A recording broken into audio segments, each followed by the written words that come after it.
This week's topic of informed consent consisted of downloading a client-informed consent form from Groundwork Counseling. While reading through the rules provided, I noticed just how much information is given to the client to ensure their safety and comfortability throughout the counseling sessions. This form touches on the services provided, time allotted for sessions, cancellation policy, the price for each session, along with other important factors that go into depth in regard to client records and confidentiality. In the realm of informed consent, clients have the right to know what they are getting into when they come for counseling. This can be found on page 94 of our textbook by Remley and Herlihy. It is crucial to enlighten individuals of the policies and procedures that are necessary to guarantee the patient's rights are being protected and respected. This form also includes that the practice laws are in compliance with HIPAA standards. This is to inform the client that the in-depth discussions are to remain confidential and kept between them and their counselor. As stated by Calhoun 2021, HIPAA contains a series of privacy rules to identify and safeguard against foreseeable threats while protecting all electronic health information. This can be found on page 4. This is seen to go hand in hand with Section B of the ACA Code of Ethics.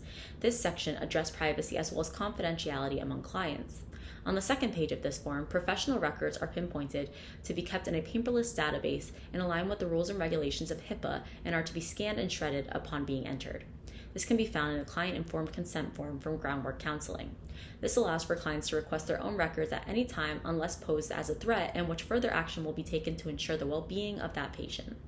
This parallels with the code A6C in the ACA Code of Ethics 2014, or documenting boundary extensions, and the fact that it discusses the consequences aligned with intentional harm towards a client and counsels reasonability to show evidence and remedy such harm. This can be found on page 5. This is also evident through the Florida Statute 491, Section 0148, as stated by the Florida Senate, which presses on the topic of records kept by counselors within the realm of their profession. Toward the end of this form, there are areas that tend to reflect on the rules set in place by the ACA Code of Ethics.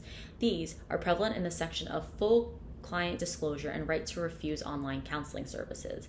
This can be found in the client-informed consent form from Groundwork Counseling on page 3.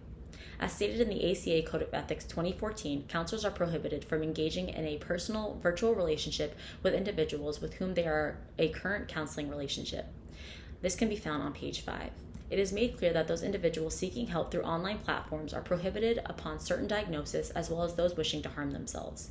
I personally like this standard as it allows for a more hands-on approach geared towards those struggling with a more harsh reality than others. Previous to the knowledge obtained from reading through a client-informed consent form, I was unaware of every aspect contributed to establishing the privacy and confidentiality of each individual.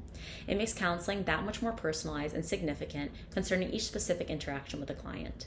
Providing the standard and rules set in place prior to the start of a therapeutic exchange takes the responsibility off the counselor and in turn supplies those interested with the proper information.